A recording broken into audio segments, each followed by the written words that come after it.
Hello दोस्तों। तो छठ पूजा में अगर सबसे ज़्यादा किसी का गाना बजाया जाता है शारदा सिन्हा जी के बाद, तो वो है पावर स्टार पवन सिंह और दूसरे हैं ट्रेंडिंग स्टार खेसारी लाल यादव। और लोगों को काफ़ी समय से इंतजार था, क्योंकि इन दोनों का इस साल ना कोई सावन में अच्छा गीत आया, ना दशहरा में अच्छा गीत आया। लोग सोच रहे थे कि छठ पूजा में ये अच्छे गीत एक दो लाएंगे और काफ़ी आनंद दे पाएंगे अपने दर्शकों को। लेकिन खेसारी लाल यादव तो विधायकी के टिकट लेके चुनाव लड़ने चले गए और बचे पवन सिंह। तो लोगों ने ये सोचा कि पवन सिंह का चुनाव तो लड़ नहीं रहे हैं, राइज एंड फॉल से ही बाहर आ गए हैं, तो कुछ अच्छा गाना ला के अपने दर्शकों को खुश करेंगे। लेकिन भाई साहब कुछ ऐसा गाना लाएंगे लाएंगे दर्शकों को इनसे ये उम्मीद नहीं थी। इनको सरस्वती पुत्र कहा जाता है, इनके कंठ में सरस्वती वास करती है और इनसे ये उम्मीद किया जा सकता था कि कुछ अच्छा गाना और खास ला सके। लेकिन कुछ ऐसा ये लेके आए हैं जिसको देखने और सुनने के बाद आप भी कहेंगे ससुर। तो भैया दोनों गानों का रिव्यू करने से पहले सुनिए पवन सिंह के गाने के कुछ लिरिक्स, फिर हम बात करेंगे इस गाने के बारे में।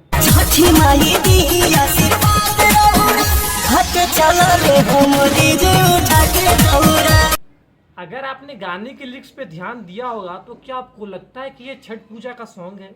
जी हाँ, छठ पूजा एक पूजा नहीं है, त्योहार नहीं है, इमोशन है हम बिहारियों के लिए।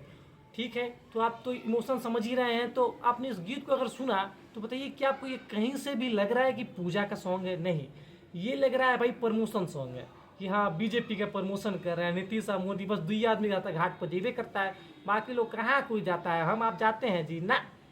मतलब कि ना सावन में अच्छा गीत, ना दशहरा में अच्छा गीत, तो कम से कम छठ पूजा में एक अच्छा गीत तो जनता डिजर्व करती थी आपसे, क्योंकि आप सरस्वती पुत्र हैं, आपके कंठ में सरस्वती वास करती है। लेकिन ना, यहाँ तो भाई साहब को बस राजनीति खेलना है। एक अच्छा गीत तो आना ही चाहिए था, लेकिन वो भी आया तो गुड़ गोबर हो गया, भाई साहब प्रमोशन के चक्कर में चला गया। इस गाने को अगर आप पूरा अच्छे से सुनेंगे तो इसमें छठ पूजा के बारे में थोड़ा सा भी वर्णन नहीं है। बस वर्णन किया गया तो अपने प्रधानमंत्री नरेंद्र मोदी जी के बारे में और बिहार के माननीय मुख्यमंत्री श्री नीतीश कुमार जी के बारे में। बस मतलब विधायक के टिकट के लिए आदमी कितना नीचे तक जा सकता है, कोई इनसे सीखे कि भाई साहब हाँ चलो आज इनके पे गाना बना दिया जाए, इनके पे पोस्टर बना दिया जाए, इनको समर्थन कर दिया जाए और तो टिकट तो मिल ही जाएगा ये सब करने से। तो आपको बता दिया जाए कि पहले भी आपने 8-10 साल लगातार इनका सेवा किया था और आपको टिकट ना नहीं मिला था, तो आपने निर्दलीय चुनाव लड़ा, वहाँ भी अगर हार गए, फिर आपने दोबारा बीजेपी ज्वाइन किया, फिर आपको टिकट मिलने वाला था इसलिए आप राइज फॉल से बाहर आए, फिर टिकट नहीं मिला, फिर आप भोजपुरी इंडस्ट्री की तरफ गए और गाना लाए भी तो क्या नीतीश और मोदी पर। कैसे कैसे लोग रहते हैं यार यहाँ पर। भैया ये तो हो गया अपने पावर स्टार का बात। अब हम बात करेंगे अपने ट्रेंडिंग स्टार के बारे में। जी हाँ, जो विधायक का टिकट लेके आरजेडी की तरफ से विधानसभा का चुनाव लड़ने जा रहे हैं और उनका भी लगभग 8-9 दिन पहले एक छठ पूजा का सॉन्ग आया, उसके सुनिए कुछ लिरिक्स।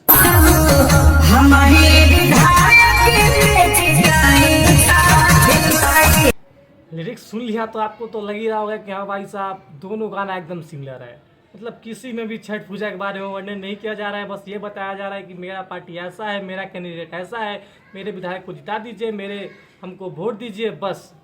मतलब कि बस समझिए तो दोनों पर्सन मिल के बस एक दूसरे का प्रमोशन कर रहे हैं। ये आरजेडी का प्रमोशन कर रहे हैं, वो बीजेपी का प्रमोशन कर रहे हैं। कुछ ज़्यादा खास नहीं है इन दोनों गानों में। खेसारी के गाने को आए हुए लगभग 10 दिन हो गया, मात्र 2.5 मिलियन व्यूज़ गए हैं। और पावर स्टार का गाना तो आज से रिलीज हुआ है, लगभग 2 घंटे हो गए, 3-4 लाख लगभग व्यूज इनके गाने पे गए हुए हैं। मतलब दोनों एक दूसरे का सिर्फ प्रमोशन कर रहे हैं। और एक बात और है कि आप देखिएगा कुछ समय में भोजपुरी इंडस्ट्री लुप्त हो जाएगी, क्योंकि सभी अभिनेताओं और अभिनेत्रियों को राजनीतिक में आना है भोजपुरी इंडस्ट्री से निकल के, और धीरे धीरे आ भी रहे हैं। और राजनीतिक में आने के चक्कर में भोजपुरी इंडस्ट्री में ना एक अच्छा गाना आ पा रहा है और ना ही फिल्म। और एक बात और आप गौर कीजिएगा, जो भी भोजपुरी इंडस्ट्री का अभिनेता है, जब तक वो अभिनेता है तब तक उनको बाकी जनता से मतलब नहीं है। लेकिन जैसे राजनीतिक में आ रहे हैं उनके लिए सड़क खराब हो जा रहा है, विकास नहीं हो पा रहा है। तो भाई साहब आप इस स्थिति में आज भी हैं कि बिना कुर्सी के अगर आप किसी चीज़ पे आवाज़ उठाते हैं तो उस कार्य को अच्छे से और किया जा सकता है। खेसारी लाल हो चाहे पवन सिंह हो, अगर आप आज भी किसी भी बारे में उसका सपोर्ट या ये करते हैं कि हाँ भाई ये गलत हो रहा है, तो उसको सही किया जा सकता है। लेकिन ना भाई साहब की तो कुर्सी चाहिए। ये बड़ी अच्छी बात कही आप। लेकिन आप क्या सोचते हैं इन दोनों गाने के बारे में, हमें कमेंट करें। पहली बार आप चैनल को लाइक करें, सब्सक्राइब करें, शेयर करना ना भूलें।